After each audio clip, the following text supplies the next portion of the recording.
I'm Janelle. I'm Marissa. And we have a guest, Silvia. And we are Anime Jam! Thank you for tuning in. This is a special episode. Usually we talk about different genres of anime, but today we will talk about the impact of anime in Latin America. Yes. So that's why we have Silvia here to join us. Woo. She'll do all the talking. No, I'm just kidding. We'll help out too. Most of it. I'll get started. I saw a video on YouTube by Get in the Robot. They're pretty popular. I'm not sure how to call them. Anime podcasts, I guess. Yeah. They inform everyone about different types of anime. They had an anime that did a whole timeline of the Naruto universe. I watched that whole thing. It was cool. So they're very informative. And so I watched one of them, and I think the title is How or Why Anime is Better in Latin America. And this is pretty much comparing Latin America and the US. So basically, in Latin America, when they got the anime, they did not shy away from anything. They kept everything true to the show. Yeah. That Japan had it. Whereas in the US, they hypersensitive edit it so much. They changed storylines, they changed characters. It was very censored. Yeah. And that kind of sucks because, why would you take that away from someone's original art? It's I don't know the word. It's butchering it. Yeah, basically butchering it and making it a new story too. Because in some of the series that we'll talk about, they rearranged the story to make it shorter. Mm-hmm. And then, of course, they cut out anything that was super violent or just I don't know, I guess questionable in America at the time. Yeah, so one example was Speed Racer. Apparently, I didn't watch Speed Racer, but that had a lot of violence. That was news to me. Yeah? Yeah, because Speed Racer in America, there's barely any violence. It's just a fun little racing show. Yeah. But then I was seeing clips from the videos you were showing us, and there's actually blood. Yeah. It's isn't Speed Racer from the 70s? I want to say 60s, but 60s? I could be wrong. Yeah, so the blood is super red and just obvious. Mm-hmm. It kind of looks funny, but that was surprising. They even did that in Naruto. They did? Yeah, this was not part of. I'm kind of going on a That's tangent, okay. But okay. In Naruto, when Gaara he had his whole thing going on, everyone was bleeding, and they made it black or something. They were bleeding black. Yeah, but that was the U.S.'s way of censoring it. Mm-hmm. So it's weird. Just kind of weird because then you start thinking oh, why is it black? Is there something special or what's going on? Yeah. But I do think that the U.S. tends to censor, or we're really big on ratings. Mm-hmm. And then in other countries, I go to the movies and there's no push on the ratings or just the kind of things you can see in foreign films versus what you'll see in American films. Mm-hmm. So I'm not surprised that they would chop so much of it out just to make it fit into what they thought was appropriate, right, for I guess the audience that they were trying to target at the time, which they assumed was just children. But also probably the time slots too, right? Because you have to fit in commercials and you have to fit in max it has to be 20 something minutes so it can fit into the commercials and then the next time slot. So I didn't think about that. That's a good point. Mm-hmm. Yeah. Another one. This is a big one. Saint Seiya, or in the U.S. was called Knights of the Zodiac, but in Latin America, do you know the title? Yeah, it's Los Caballeros del Zodiaco. Mm-hmm. Yes. Yeah, I don't have it here, but yeah. I was trying to tell Janelle about some of the animes that I have seen my family watch, and I was the one with the Zodiac. I was Los Caballeros, and I'm what is that other name? And I was oh yeah, Saint Seiya. Okay. Saint Seiya. Mm-hmm. But I was trying to think of and some of them I had to look them up. I was what is the English of this? Oh yeah, it was Knights of the Zodiac. Mm-hmm. There are complete differences between the two. So in Latin America, they kept everything true to what Japan set them. In the U.S., they took out a lot. So there were 32 episodes versus 114 episodes that everyone else had. Mm-hmm. There were also 4 OVAs, 4 animated films, and that doesn't count Legend of Sanctuary. So I think that was the 25th anniversary one. And in the US version, 32 episodes, like I said, hyper censored and localized. I'm not sure what localized means. Do you know what that means? Localized? Mm-hmm. Wasn't it just like making it fit the region? Oh, like that makes sense. And what Silvia said, how in America we have a lot of ratings, right? Like it's not in other countries either. We have like the PG-13, PG, rated G, rated R, like that's our thing. Mm-hmm. Whereas like other countries, they just show the film, and maybe they have like a mature warning, but yeah, that's it. And then the ratings are different based on like TV versus film too. Oh. Like in TV, you'll see M for mature audiences, or like in video games, right? But like in movies, you'll see like rated R. Yeah. Yes. And then like with like for Harry Potter, like that fourth movie, how it turned into PG-13 because Daniel Radcliffe was shirtless. Really? Oh, wow. Yeah. And I guess there was like death. Mm-hmm. But for me, I was like, is it because he's shirtless? But like what we describe as like what fits into each rating is kind of interesting. Yeah. Yeah. They dubbed over Knights of the Zodiac twice, which was interesting. And then they had the Netflix one that we kind of looked over. It looked so bad. So the whole title is Saint Seiya, Knights of the Zodiac.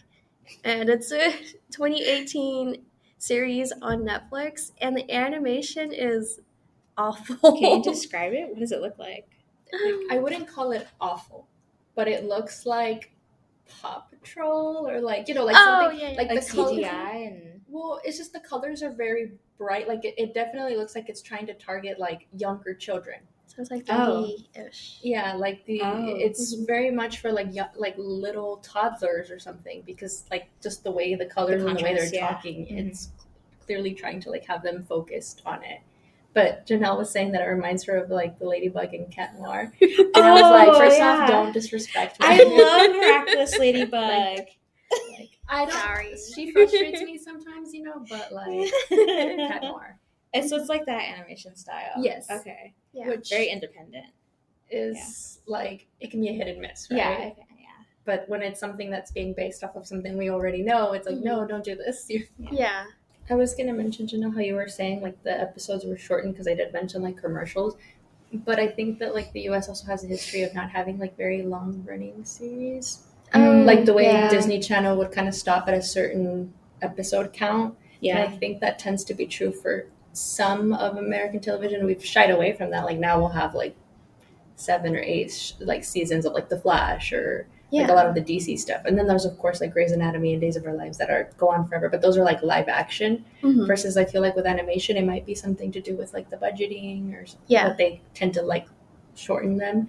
But like when you were mentioning like really long episodes, I think like Hispanics are used to like, we're used to telenovelas, so for us like 100 and something episodes is like keep it coming, like keep going.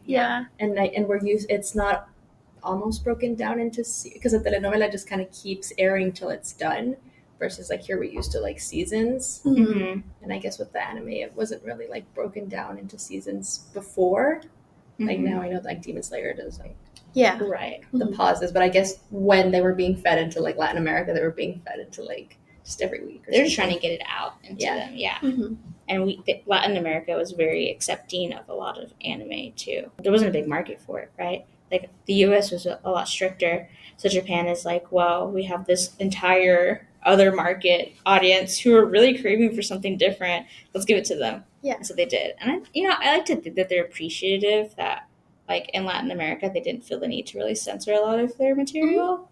Because if I were an artist and then like, I drew the manga or whatever, and then it becomes an anime, I'd be a little offended that then it's like chopped up. Yeah.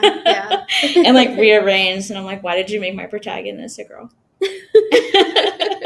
So, because one thing is censoring it, where like you might bleep a word or like that happens in like songs, right? When we listen to them on the radio, but like there's a point where they're like you're censoring, and then you're just like completely like rearranging this entire storyline and cutting off all of these. It's definitely episodes. Based off of like ideals that were still unfortunately prevalent today in America, but was like a huge deal, in the like 80s and 90s.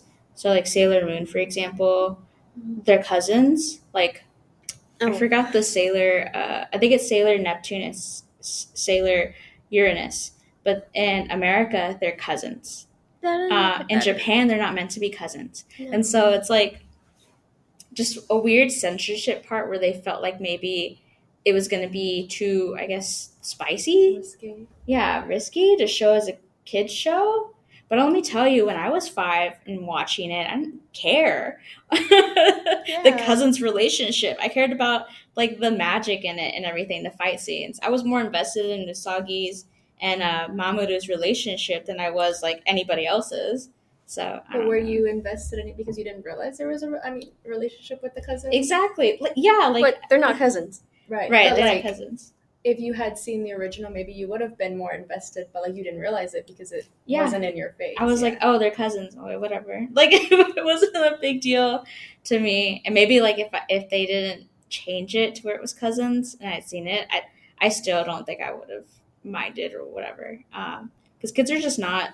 That's a different debate. But yeah, when they censored it, it was just interesting, and they do that with a lot of things. Yeah, and I say they, but it's just like the corporation or like the entity in general who make the ratings and decide, and vote and everything. Yeah, I was telling Janelle, or I think I sent it in the chat where like that was my cousin's gay awakening. Yeah, like she was super obsessed with Sailor Moon as a little kid, and she would go we would go to Mexico and she'd watch it there. She'd like buy the films there, buy like little merch, like little figurines and stuff.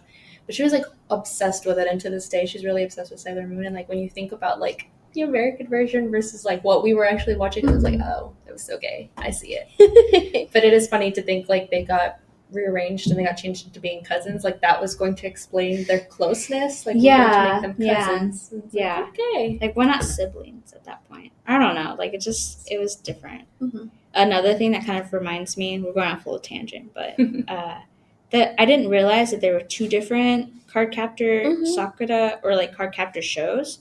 So there's the original, which is like Cardcaptor Sakura, and that's based on like the girl protagonist, and she gets greeted by this little like cute fuzzy thing I'll put on here. Forgot his name. And she deals cards. Like it's really cool. They're like magical cards that have powers. But in I guess like the US when it came over, they like made it just card captors. And then the protagonist was a boy again. Like the protagonist was the kid that she was like friends with. So it was interesting to find that out. I was like, oh, I had no idea, because I'm used to seeing Cardcaptor Sakura. And the relationships in that show too. I didn't watch it, but I'm referring to the video I mentioned from Getting the Robot. Cardcaptor Sakura, they changed up the relationship and the crushes. Right. In the original, they had queer relationships and crushes. Mm-hmm. So like it's kind of like queer erasure there. Yeah. Her brother has a friend, and like in Cardcaptor Sakura, I think she's obsessed with the brother's friend.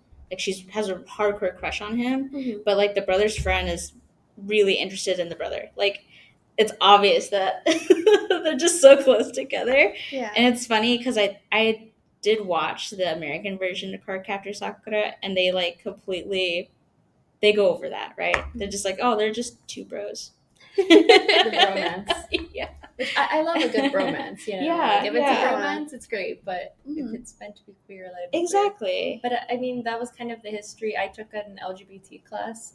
Well, I took a couple, like in lit, and then I took like a film, and we were just kind of looking at all the shows that the moments when like the LGBTQ community was represented, and they always like die. Like that's the whole point. You're gonna they're either miserable or they have a horrible life or they're homeless and or they die at the end. And I think like I know this is anime jam, but just throwing in like Buffy the Vampire Slayer, I think that it was like the first time when we really got a queer couple that had a really wonderful relationship and that spanned a couple seasons to then have it end through death. So then it does the same thing that we've been seeing, and that was really disappointing. Yeah. But it's not surprising that they would kind of erase that in the 90s and the early 2000s. It wasn't something that we finally started getting to see until very recent. Yeah.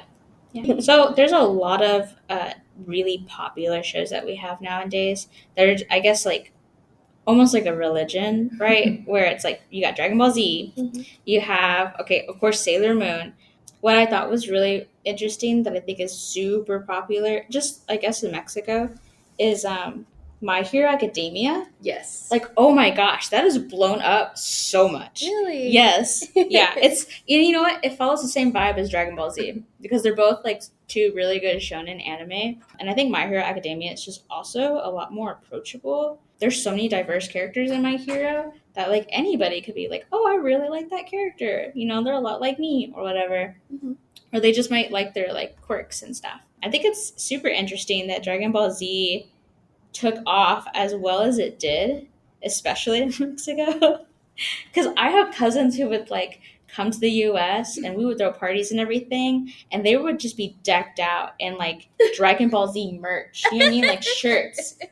They couldn't stop like talking about Dragon Ball Z. Yeah. Okay. And then I do remember I've never really watched Dragon Ball Z, so my knowledge on Dragon Ball Z is very limited. But you know, like the Dragon Balls. Mm-hmm.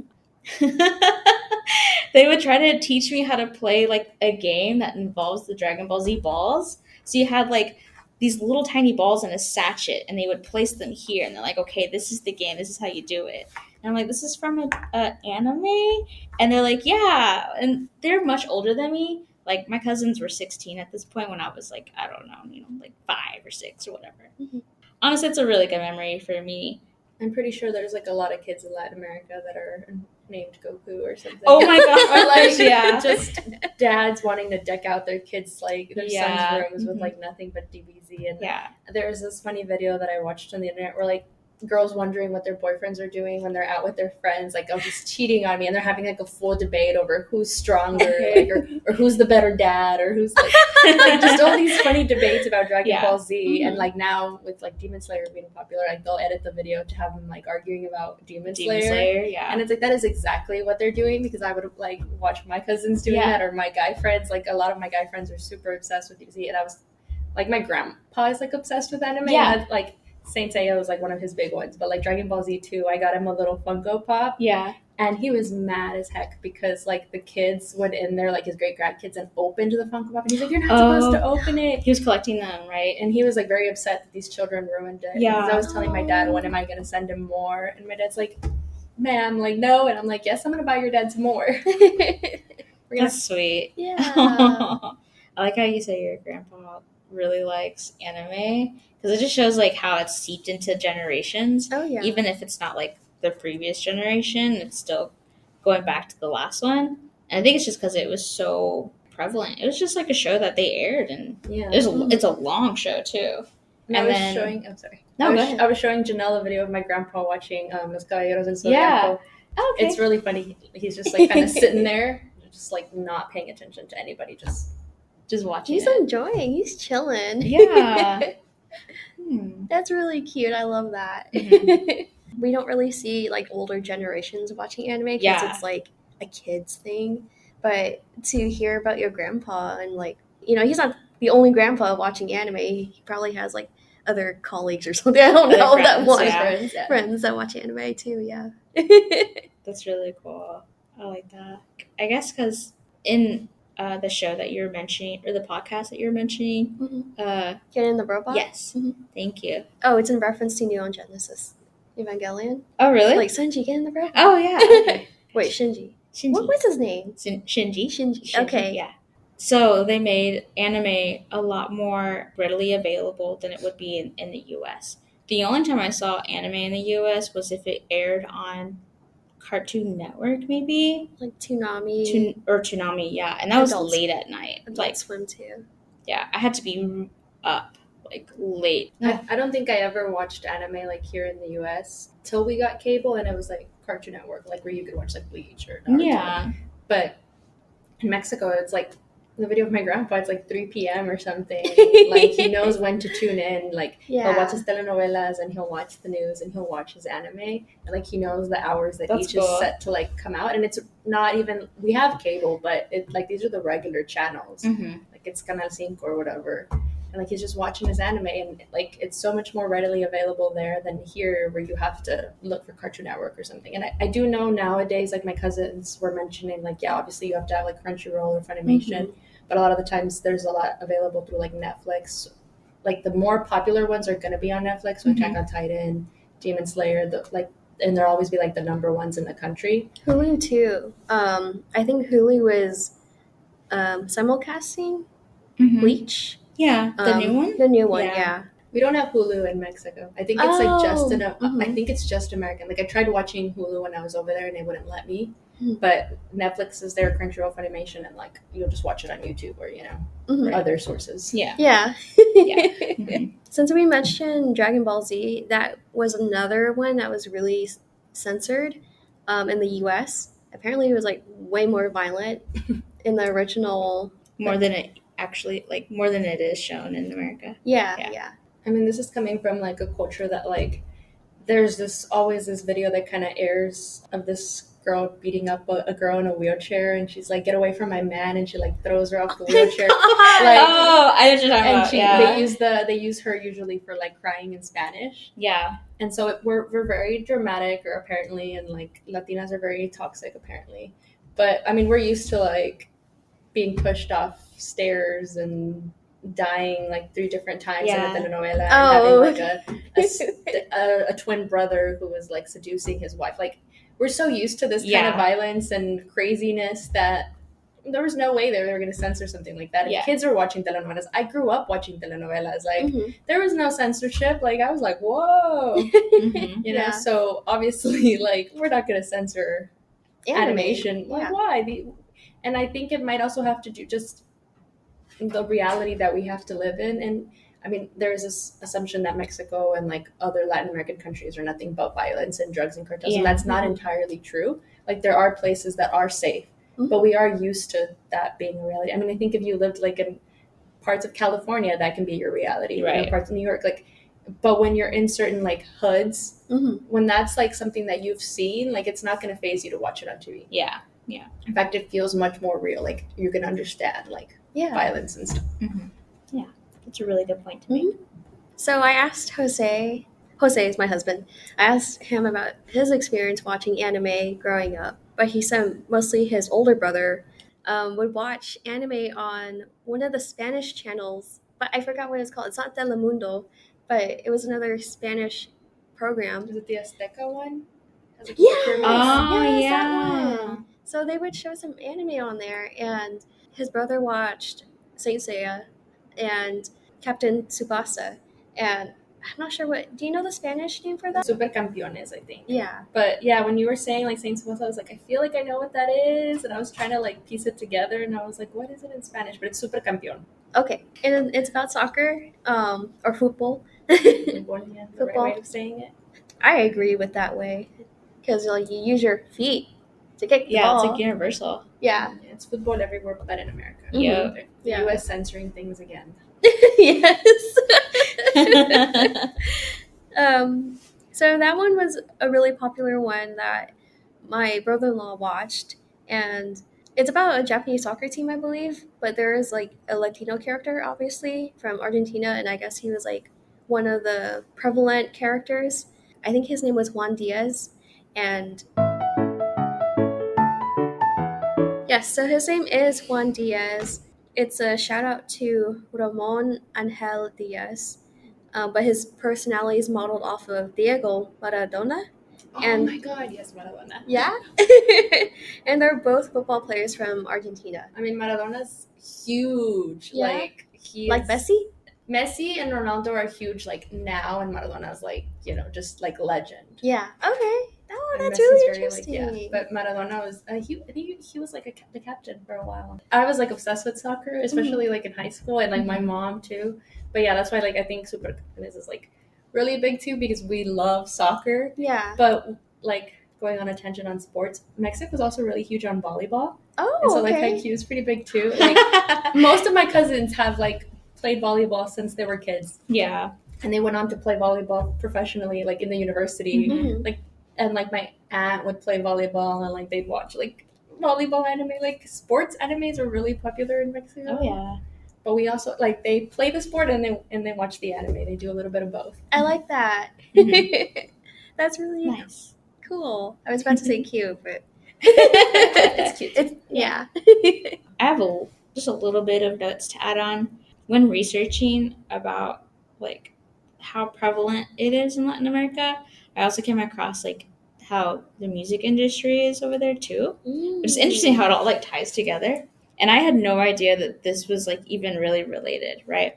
So there's a kind of like future funk genre artist. Their name is Macross 8299, which is a play on like a Gundam series, I believe. Oh, cool. Yeah.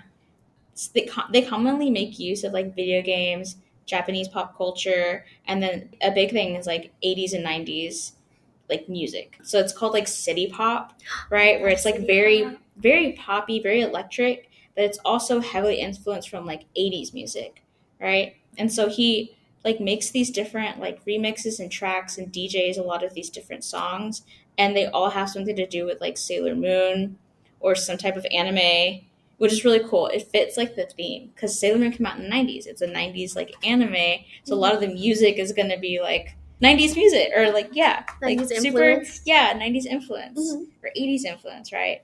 He has a whole album called Sailor Wave, which is kind of funny because it's like a play on synth wave or vaporwave. Oh, And it's like super chill and like I don't know. I love that type of music. Like they call it future funk over there, but it's like a subgenre of like vaporwave and like house and dance music.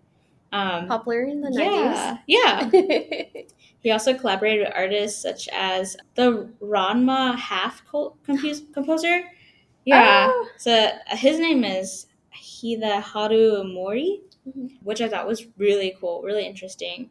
When I was growing up, 80s were a really big thing. Like for my parents and my grandparents who are from Mexico, really big thing. Like some of the cumbias that I would listen to, a lot of them everybody has like an uncle who was good on the keyboard. Do you know what I mean? Like you invite him to the quinceanera because he can play it's cheaper than having like hiring somebody else.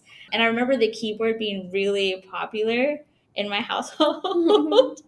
And my grandpa would actually like bust out a few albums. I don't know where they're from, but he would do his own little remixes and stuff like that on the keyboard. And of course, he was in some kind of cumbia band with his brothers or something, you know, like his cousins.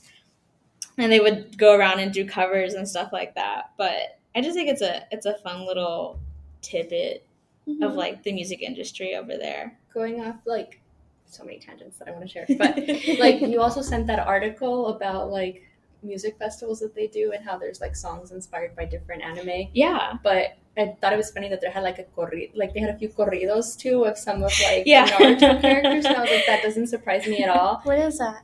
A corrido is like a song with like a lesson in it almost, but it's like a certain type of like genre in Mexican music, like storytelling. It's like, okay. It's like it's close to regional Mexican music, but it's like it's a story. And like they have corridos of like a lot of historical people or drug dealers or just characters and stuff. But even like the Naruto, like the intro songs, like some of them kind of give off like I sent Janelle a couple of like videos of the intros, and it's so very like Latin, like it's so Mexican. I'm like, is this? I was like trying to remember, like, was this the legit intro? Because it has like the little sounds that you can hear in the background, like the certain instruments they're playing, and like the way the guy is singing. It's like so an accordion or something. Yeah, like I was like, is this a real one or is this a fan one? Like, it could very much be a real one, but it could also be a fan one. But we'll make like cumbias out of everything. Like, I mean, when the submarine happened, we had someone made a cumbia out of it. So like, cumbias are just like all over the place, and like American songs that'll be turned into cumbias. But yeah, like the 80s had such a huge hold on like everyone, and I think it's still really relevant. It does, yeah. On the subject of music, I was also telling Janelle, like even Bad Bunny, like the Yonaguni, like the title itself, the lyrics have Japanese in them, of course. Right. Not, don't look up what it says. Just use your imaginations. And then the animation in the video is very like anime inspired, and so like it's all over Latin American. Like a lot of those countries, like they didn't have, and that was like some of what the video you were referencing. Like she mentioned, they didn't have the money to like really produce animation because it was so expensive.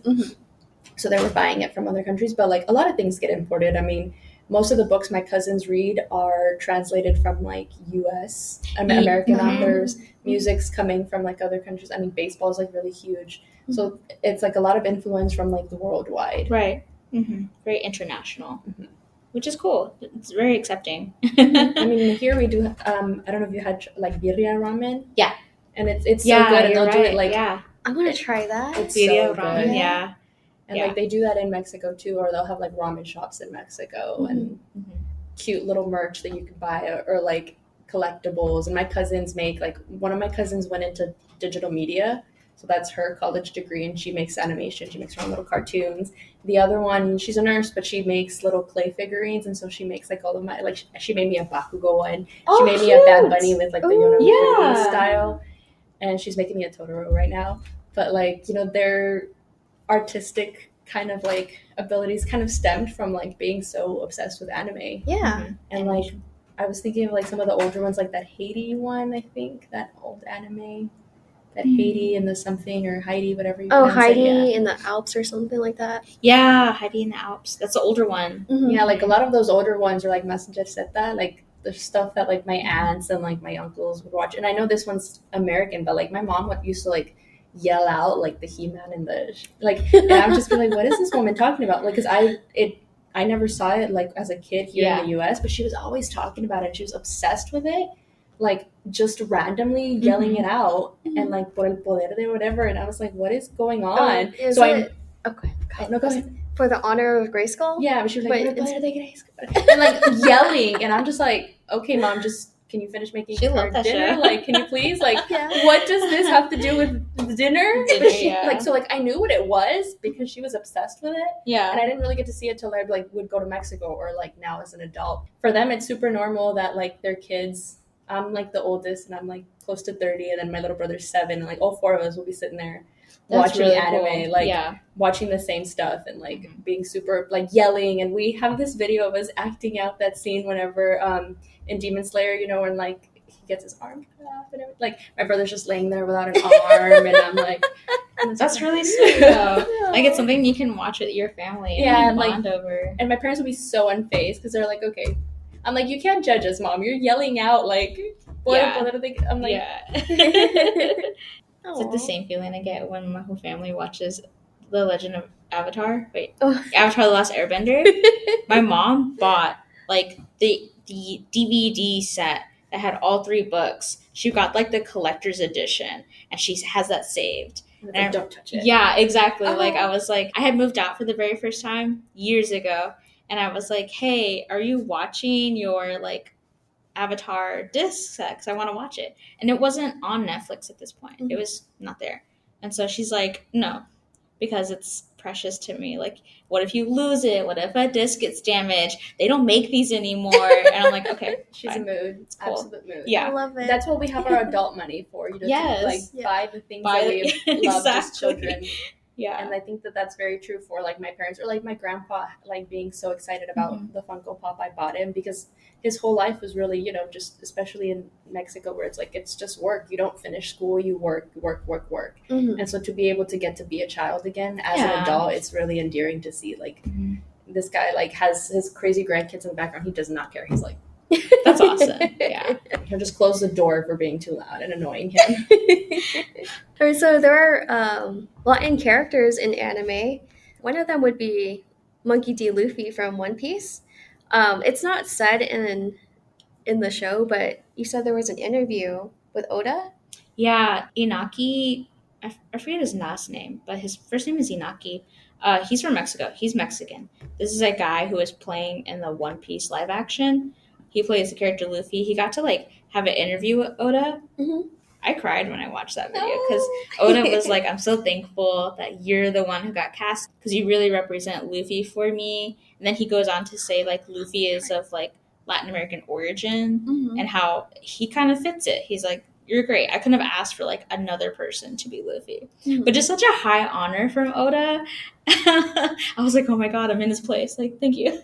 I've been watching, like, I've been meaning to watch the live action, but I've been watching TikTok videos and people are watching it like Spanish dub just because of how perfect it is. Yeah. And I think that like the Spanish dub is so good when you're watching a lot of the anime. Like, I know like a lot of people stress like, oh, you're supposed to watch it in Japanese with the subtitles, you know, but like I grew up watching Spanish dub and it's just so good. And I think that was part of the appeal too, because when we get like foreign films, the dubbing is just absolutely like there's no feeling and no emotion when they talk. Like it's like ay, hoy está, like I can't even do it like with a serious face, but like everyone who's ever watched like movies in Spanish has heard that really awful dubbing. But then you watch anime and there's like the screaming, the anger, like that scene where like Vegeta's like, "Don't you touch my bulma," and like, and it's so. And you watch like Spanish from Spain versus the Latin American one. The Latin American is so much more dramatic, and it's like we enjoyed it so much because this is exactly the screaming we're doing in our telenovelas and in our real life, you know, like with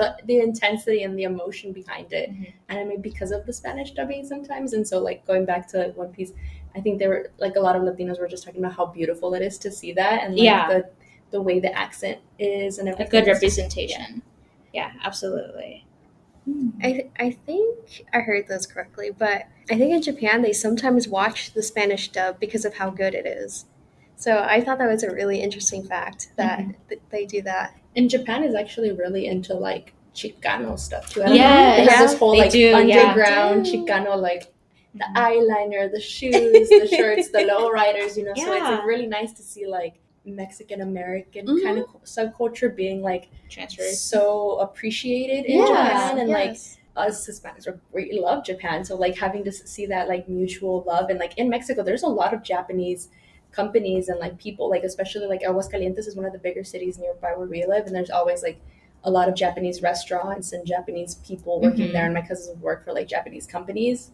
So it's like it's really nice to see like how much we love and appreciate each other. Yeah, that's awesome. I love that. So more of the Latino characters in anime. So one of them is Sato, or Chad from Bleach, which I found interesting. So Sato has a Japanese name, but his build and the way he looks is more Latino than Japanese. How I see it is like his mom was Mexican and his dad was Japanese, and that's how he got the name. He's really close to his grandpa in the series too. Yeah, and his grandpa's Mexican. So there's a scene where you see Chad go to Mexico, and was it his grandpa that was like getting beat up or something? Yeah. But he just took all the hits and didn't fight back. And there was a great lesson in that scene. That whole bit is why Chad is so peaceful and like he doesn't want to fight unless he has to. He was well drawn to look Latino. Bleach does a really good job of like expressing diversity in terms of race. Yes. There's some anime that are a little weird when it comes to race. Dragon Ball Z. Dragon Ball Z, for example. And I mean, weird's a bad term to describe it, but I guess like super goofy, kind of cartoonish vibe. Whereas like Bleach, everyone kind of has the same kind of face shape, and it's just skin tones are different, right? Or like Kubo will like put little different details in the eyes too to kind of give you an indication of what race they are or ethnicity. But I think that's really cool. Like it just shows a lot of representation.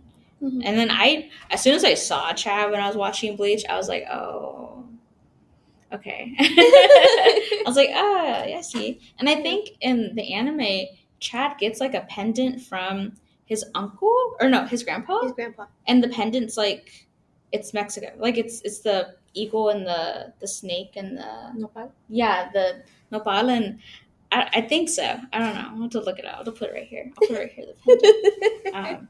Is nopal just like cactus in English? Yeah. Okay. Yeah. When I was trying to explain that when I was studying abroad, and I was like, we eat nopales, cactus. No, that's not normal. Okay, I'm stuck. And then trying to like have to translate that into Irish, and they're like, just stop. I was like, okay. I bet they were like cactus. Yeah, I mean they eat some spiky stuff. They eat a lot of things which are pretty similar. Like that's like the thing where like all these cultures kind of blend together, and some of the stuff they eat is very like similar to what Mexicans eat, but the cactus part did throw them off because cactus don't really grow. And so they were like, huh? And I was like, yeah, we do that. There's a huge connection between like Lebanese and Mexico, and because they like came over for a time. I don't remember how long ago it was. There's a lot of Lebanese immigrants. And then like the Irish actually like joined Mexico when Mexico was fighting the Mexican American Revolution. That's really cool. They were Irish from like the New York, but they ended up switching over to fight with Mexico. Wow. And so like there's just all these like nice connections to see like worldwide, it's nice. Yeah, I love that. It's a blending of cultures and stuff. What I always think about when I get like al pastor tacos, like this when they have it on the spit and they're cutting the meat. It's the same. It's like shawarma is the same thing. Mm-hmm. There's a Netflix series out right now, and it's called Mo, just like M-O. And it's based on a guy from Houston. His name is Muhammad, and he was like born in A-Leaf, and he lived in A-Leaf and stuff like that. And in the Netflix like show, he has like a Hispanic girlfriend. Her name's Maria, and so they go back and forth and share different cultures.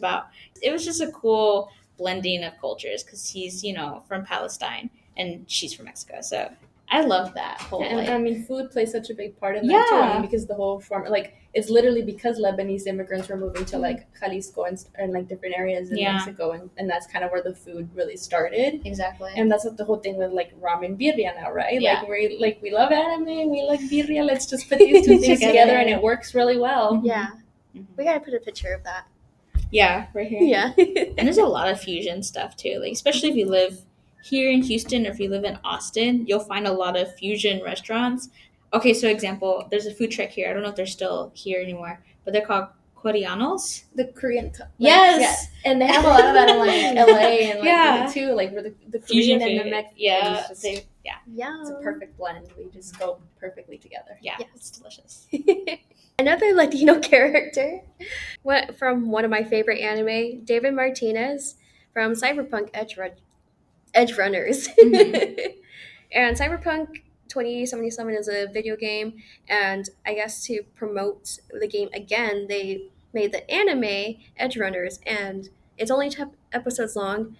Don't let your kids watch this, but so censorship. It's funny, they didn't really censor. David Martinez is Mexican American, and you see him and his mom interact, and it's very loving how his mom is. She's like, hey, mijo. She wants him to like rise up in life. Mm-hmm. And in Night City, which is basically LA, in the show and the video game, they have a difficult lifestyle because there's a lot of crime, and the way to get on top is to be in that crime world. And unfortunately, David did become part of that, but like I don't want to go too much into it. It is a great show. You like the relationship between David and his mom? Yeah, I did. And also the voice actor, I believe, is also Hispanic. His name is Zach Aguilar, and he voices Tanjiro and Demon Slayer for the English dub. So I just love that they got a Hispanic American to play the role of a Mexican American. Mm-hmm. Yeah. And there are a lot more other anime that have Latino characters in them. So you could just Google it and search up the article to see like what characters are there in like the anime shows. So, yeah. And anime is becoming a lot more diverse now in this era, so it's exciting to see it. I can't wait for more anime to come out. I've been slacking on anime for a bit. I haven't watched new stuff in a minute, but I hope it keeps going. Yeah. All right, so that is a wrap for our episode of how anime impacted Latin America. We hope you enjoyed this episode and learned a thing or two. We would like to thank Silvia again for joining us and telling us about her family, her cute family. I love it. I love that you all watch anime and cartoons. Yeah, thank you for having me. I know I kept bugging Janelle. I was like, so do you take guests? And I've been telling her for months about like, what about in September for Hispanic Heritage Month? Yeah, you came up with the idea actually for this episode. So I was trying to like force myself in here. It worked. We're happy to have you anytime. So yes, absolutely. All right. Well, thank you guys for watching. We'll see you next time. Bye.